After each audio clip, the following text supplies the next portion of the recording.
Oh boy, some stuff coming your way. So, Marvel did this sort of 85th anniversary trailer thing celebrating themselves, and it was kind of, most of it was old footage and some old clips of Stan Lee and stuff like that. But very quickly there were snippets of upcoming films and shows and all that. So this image of the Hulk, which of the Red Hulk rather, you would think, it looks rather disturbing. It looks like he's in the middle of so that's the image that came out. Basically, he's at the White House, so apparently a press conference doesn't go the way President Ross wants it, and so he gets pissed. They make him angry, and I guess, or maybe he gets attacked, who knows. So that's basically the main thing. You can check out the little teaser, and you'll see him, and that's about it. 85 years. This is about all you get of the Thunderbolts. A brief shot of them. I don't know. I guess they're in an elevator or something. It wasn't me. It definitely wasn't mine. All right, it was me. So this is a movie that probably has no real chance. But then again, you never know. It might just be, okay or adequate. But they need way more than that, and it's unlikely they'll get it. But maybe T-Bolts will be the little movie that could. I just don't know. Anyway, the big star, Daredevil, who's already gotten an order for a second season before the first one comes out. Just brief little snippet, and he looks like he's been already in brawling, and looks pretty good. But that's it. It's just this one shot, and they really got to nail this one, even though streaming is rather dubious. But who knows if it's really spectacularly good. That excitement can be contagious and spread, and there might be some interest. But the thing about a hit show is you actually need, at this point, 3 or 4 hit shows, and they don't have that. So that's to tell you what you think. I voted that Captain America's trilogy was the best of the MCU trilogy. So there you go. So, good luck with that. But a few snippets. This, of course, from Captain America 4, which has been reshot so many times. They probably have enough footage for 3 movies out of the 1. But, the odds are that a, hodgepodge patchwork movie can at least be adequate or dubious. Whereas maybe Thunderbolts can. But nobody knows jack squat about any of these characters. They didn't watch Falcon and Winter Soldiers. They don't know that. They didn't watch it. They might remember Ghost and Red Guardian from Black Widow and Ghost from Ant-Man 2, but I don't know. I doubt it. So anyway, meanwhile, Fantastic Four, which is going to go up against Superman, released an image of the Thing, and it's very close to this concept art poster they put out, which also gives you the clues of the period piece setting that they're in the early 60s in an alternate universe. So this is the suit or clothing that Ben Grimm's wearing in the scene, and the costume reveal, it's very similar to that, although this one looks more like a superhero suit, whereas the other, look like a sweater and a pair of blue jeans or whatever. But you can see them applying the suit is just, padded. It covers him all up. He's got a long sleeve shirt and pants. And the Ben Grimm, it's just a rubber mask. You put that over him and all that. So a lot of practical effects being utilized. So at least the lighting in the movie will look pretty good and not flat. But in previous iterations of the Fantastic Four, although that last crappy one was that might have all been mostly CGI. I can't remember.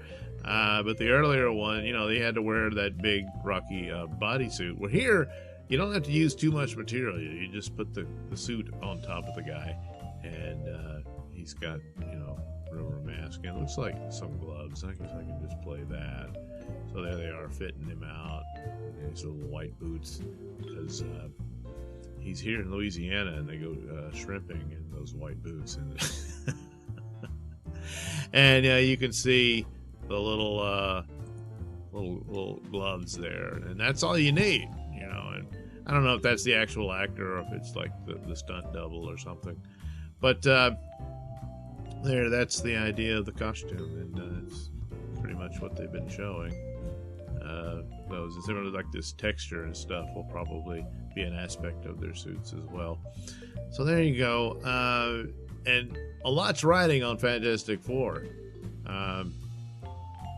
Because the situation they're in and whatnot, it's convoluted because it's all going to be a part of the multiverse shenanigans, and they're going to have to really land it well at the end of Secret Wars that sets up a more cohesive MCU after that, and then never deal with it again. That's what I would suggest. But as far as that goes, which is a bit troubling for them, if the overall plot of the Fantastic Four movie is, you know, and the rumors is that Reed's going to be a toxic male and ultimately the villain of the story, that's not good. And that poor Sue is the real leader and the girl boss and all that. It's over before it began. Now, some might paint it as that just out of anger at past Marvel efforts and whatnot, but the deal is that Sue's the mother of this family. Johnny's her little brother, but really when Johnny and Ben bicker with each other like brothers, so they're kind of like the children. She's the mother figure. It's like boys, and Dad's always buried in work. You know, he's a workaholic and stuff, and so that's the dynamic.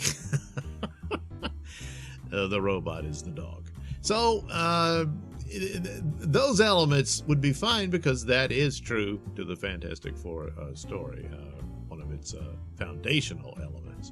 So, but anyway, it is. I think it's pleasing to see more practical effects in use for the Fantastic Four, at least from that little tidbit. So. That's a plus of some sort. This is the overall. No, where did I go? There we are, this one. Meanwhile, Agatha, all along, they had a trailer. It looks like it's trying to be like, Buffy meets Charmed or something like that. More or less. It looks like a CW show. Agatha doesn't have her powers, but there's a way to get them, and she has a fan, and this mysterious guy who she asks him who he is, and he says it, but then some kind of magical spell closes his mouth and writes a word over it or something. So he's kind of cursed about something too. But the big speculation is that he is a Wiccan. Now, this is a character that's one of the sons of Scarlet Witch and Vision. How can that be? Well, magic and multiverse and stuff. So, but also he's much older than those kids were in the show. Boy, they do age them fast. So, more than likely, that's probably who he is. And he's a big fan of Agatha, and that she's like the last survivor of the Salem witches or some such.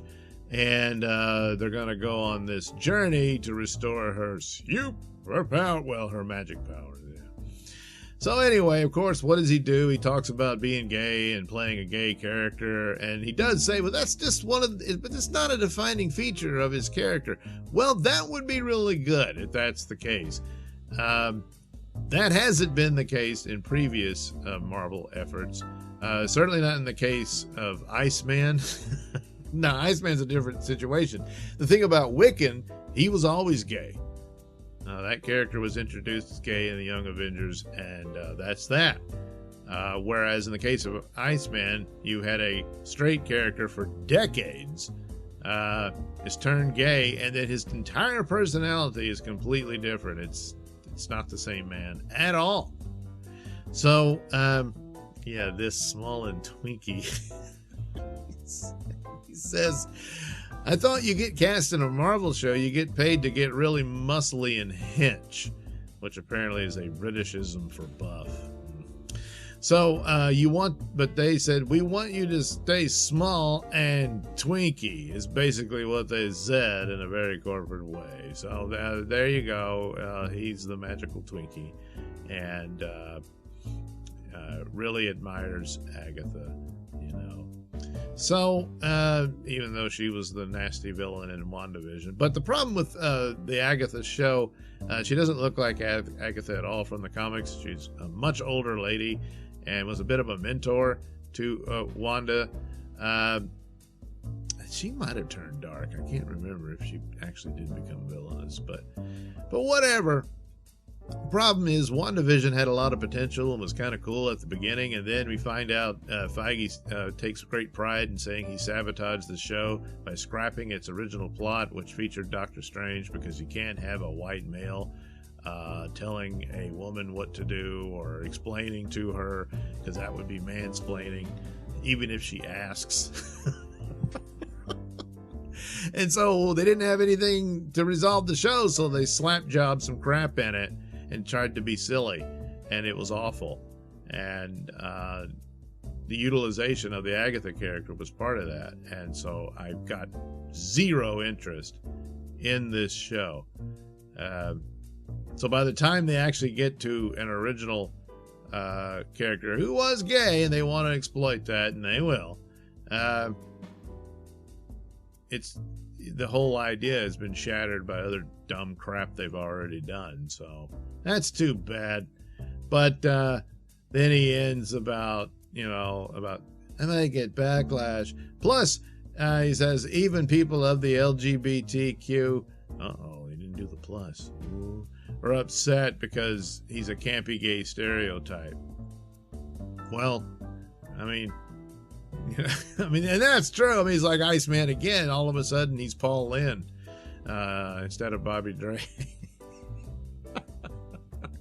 So, yeah, I don't know, but if that's the character, well, what are you going to do? But anyway, that's the case of that, and there's been a lot of exploitation and tokenizing and stuff before you even get to this. So that's tough, but that's the world they made. But then he says, I'm doing the one thing that they really wish they could be doing. Sorry. Yeah, that'll go over well. So there you go. Agatha all along. Yeah, whatever. So meanwhile, over at the DC, the one successful Superman project, a little TV show, Superman and Lois, is coming to an end, but we get a bit of the schedule. They're going to move to Monday nights. Apparently, it did give an explanation about the changing of having to do with sports. The reason for the change looks to be the result of the CW moving its game night plans from Mondays to Thursdays because of ABC launching its own game night block on Mondays. So they're going to put Superman there, but of course, going up against sports it's over. But anyway, it's the final season, so it does, unless they really, if they're competitive with football, that would be astounding. Highly unlikely, despite how good the show is. I really enjoyed it. I'm sad to see it go, but that's the deal. And there will be a 2-hour premiere, and on to the rest of the final series, which seems to suggest that Doomsday is gonna possibly kill Superman. But then don't worry, he'll be back before it's over. But I think they only have 10 episodes. So, 10 episodes. So, I don't know. I guess he'll be dead for 1 or 2. But anyway, So that's the schedule for Superman and Lois. Here's something that I guess is just Matt McCloin's opinion of a scenario in which Armie Hammer could be cast as Green Lantern. And just on the basic specs of what have you, yeah, he'd be a good Hal Jordan. But he's had a major scandal, which legally is over. There's no evidence of crime or anything. And so he announced that, but he put this post out where he had to sell his truck because he's hit hard times and whatnot. And of course, once that cloud hangs over you, it's very difficult to get out from under it, even though the more serious charge turned out, not to be true. But his weird, what was it, cannibal fantasies, stuff like that. Jays. But the idea is James Gunn had a scandal with his jokes about, and that sort of stuff. So maybe he would be sympathetic to give this guy a shot. Plus, he'd be willing to work on the cheap now. And that's what Zaslav would like. But is the scandal stain too big to do it when there's other actors who are cheap as well who could handle the role of Hal Jordan for a streaming series?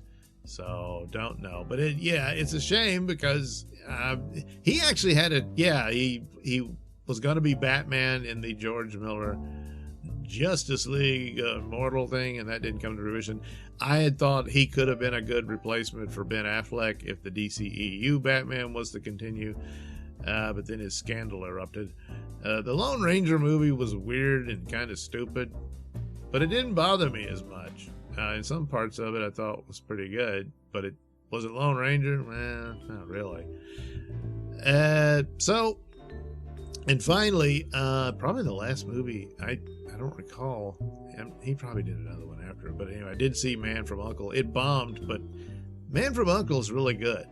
And Henry Cavill, of course, was in that, which really, I thought Henry Cavill makes a great candidate for James Bond, which means there's no chance of that at all. So anyway, but Hammer was good in that with Henry, and that was a good film. But it bombed, and that's too bad. But I don't know. I can see the scenario about, first of all, he's desperate for work, so you can negotiate him down to a cheap paycheck. But it's just a matter, and he could do the role, he could do it, and if they're still keeping with the idea of Hal Jordan, being succeeded by Jon Stewart, more than likely Hal Jordan will not survive this first season of Lanterns that they're doing there. It's what I suspect more than likely would happen. So that might, in and of itself, might say, okay, we'll give Hammer this role, and hey, we got to move on and forgive and give people second chances and stuff like that. And maybe they could sell that. But then again, they're probably, look, I just don't want to deal with that, and then we can get someone else. And that might more than likely be the case. So I'm dubious, but maybe they'll go for it. I don't know. And the idea is James Gunn's one who might be sympathetic to his position, being perhaps unfairly trashed. It seems like there was no evidence of the more serious charge, so yeah, that would be unfairly trashing the man. So there you go. What else was in the list that I was looking at over here? Where did I put? There it is. The Cosmic Book News. Rings of Power. Oh, jeez. I don't know. Doomcock might want us to watch it for the Pop Culture Breakdown Wednesday night show. That'd be the only reason. Chadwick Boseman, 4 years since he passed. Oh, yeah. Don't care about Gladiator 2. Jessica Alba offers advice to Vanessa Kirby.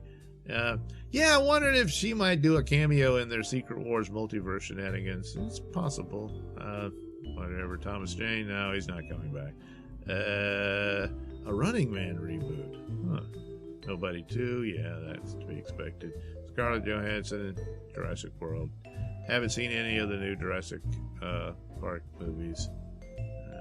Don't think I will. Deadpool and Wolverine's a big hit. What? Well, Marvel's back then, and Jurassic Park again. All right, we're all caught up. So, yeah, we'll see how that turns out.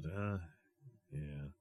So, who's going to win, Superman or Fantastic Four? Well, I guess we'll see.